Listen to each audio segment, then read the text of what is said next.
Əgər gözünüzü açıb dünyaya baxsaz, görərsiniz ki, hər bir ölkədə bu söhbət var. Hansı söhbət?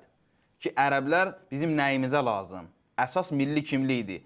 Hər bir ölkədə bu söhbət, bu tema gedir. Əhl-i Beyt sevdasından formalaşmış bir milli şuurumuz var. Türklük sevdasından çox Əhl-i Beyt sevdasından. Danışanda deyir ki, mənə Qurandan dəlil gətir. Mən Quranı qəbul edirəm. Quran Allahın kitabıdır. Amma əməldə isə inkar edir. O ayələrdən biri də nədir? Allah nə buyurur? Mənim üçün meyyar imandır, ixlasdır, təqvadır, düzgün əməldir. Haramdan çəkilib vacibata əməl etməkdir. Allahın qulu olmaqdır. Allah harada deyib ki, filan milləti cənnətə apararam. İmamlarımız ərəb olublar.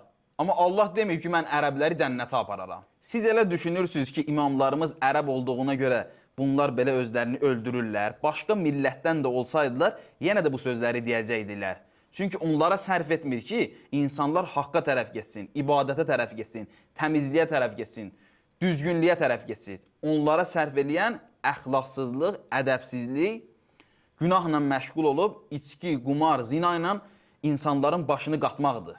Milliyyətçilik insanları bir-birindən ayırır, parçalayır. Amma İmam Hüseyin əleyhissalam ərbəyində 25 milyon zəvvarı öz başına toplayır, müxtəlif millətlərdən və onları Allaha tərəf aparır.